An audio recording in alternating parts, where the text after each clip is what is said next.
Let's talk about the warehouse fire. Warehouse fire of hell. And there's actually been like multiple warehouse fires in the last like day. I think it's been like 6 or 7 in the last like few days.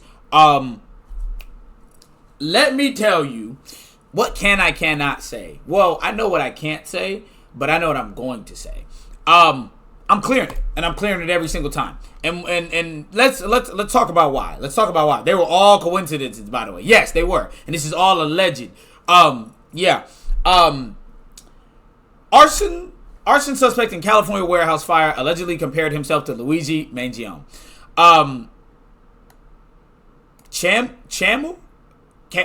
Kamel faces federal charges and state charges in connection with the fires that destroyed a Kimberly-Clark paper goods factory in Ontario. Wait, what? Oh. Sorry, I didn't know there was an Ontario in California. Shout out. Thick smoke billows from the roof of the Kimberly-Clark paper products facility in Ontario, California, Tuesday. The 29-year-old man charged in connection with the fires that burned down the paper products warehouse in California was allegedly motivated by anti-capitalism sentiment and compared himself to Luigi Mangione, authorities say Friday. Camel, I don't know how to say this nigga name. Chamel? I don't know. Of Highland, California, was charged by federal authorities with arson of a building used in interstate and foreign commerce. The first assistant United States Attorney General said at a news conference Friday morning I don't know how to say it, Abdul. Shout out my nigga Abdul. So his name is... Bro, that's wild how they do this reporting shit. I was wondering, because I thought the nigga name was Abdul, because from what I saw, his name was Abdul Kareem. That's his whole last name.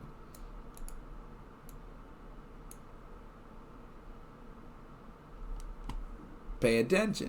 My only problem with it is he could have got other employees killed. You're better off killing the CEO in GTA.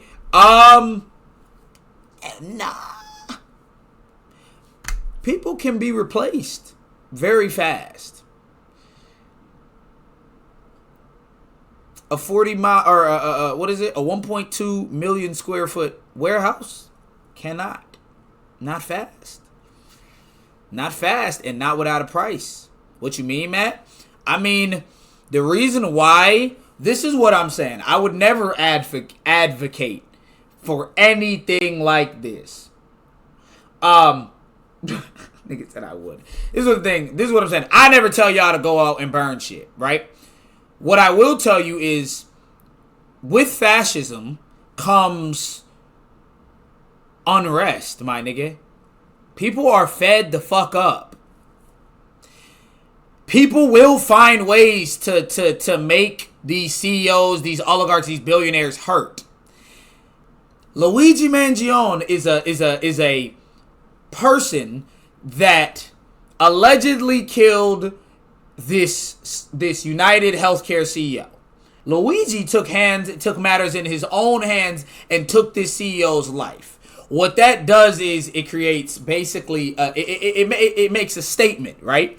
The same thing as if Trump was to like nuke somewhere. It makes a statement that America will do anything to show you how powerful we are, to maintain the hierarchy of where we're at, right?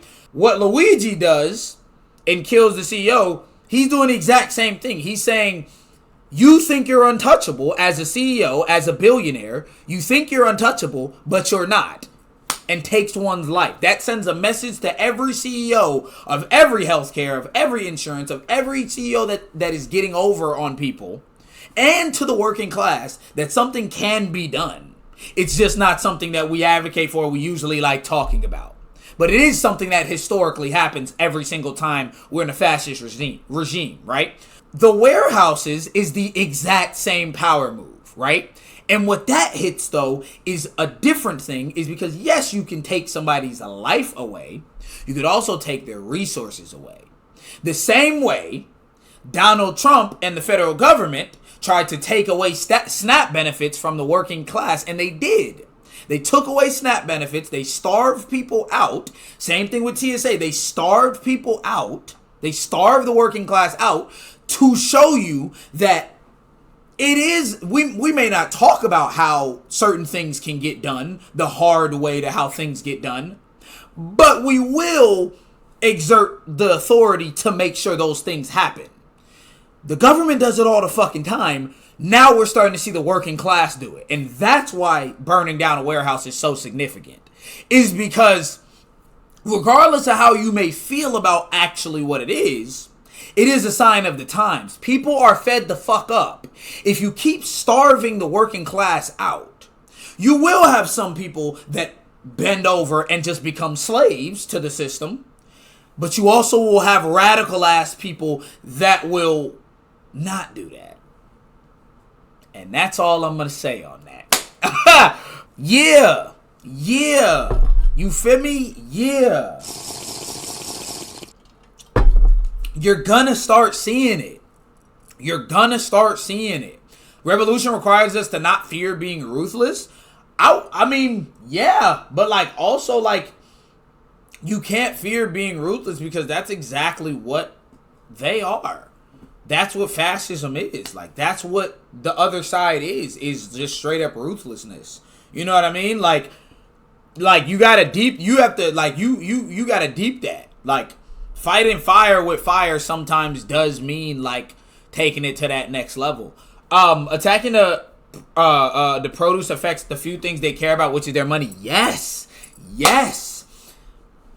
The warehouse is so smart because they are out of $750 million in product, in infrastructure, in workforce. They're out of so much. They're probably out of $1 billion. Then that's not even. This is a warehouse.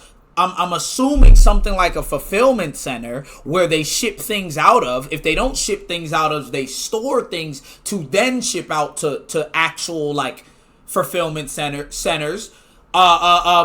This is gonna affect how their product moves across the country. And this isn't in Oklahoma. This is in California. This is in the biggest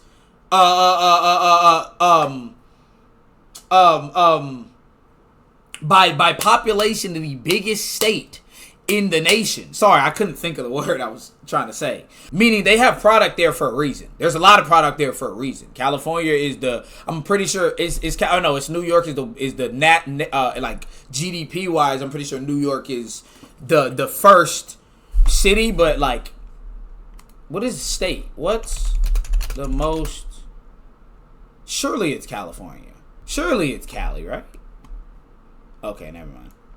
Okay, economically stable. Y'all know what the fuck I'm talking about. Because if I say economically stable, these niggas gonna start pulling up statistics in Utah and shit. You know what the fuck I'm talking about. It's Cali.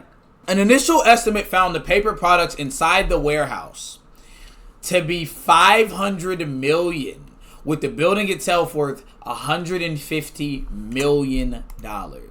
Yeah, gang. Yeah, gang. This gonna put them out for a bit, my nigga. Hold on, chat. Let me grab my food with these bitch ass niggas. Hoe ass niggas. I'll be right back, bro. I'll be right back, chat. Let me grab my food with these hoe ass niggas. Share stream of hell.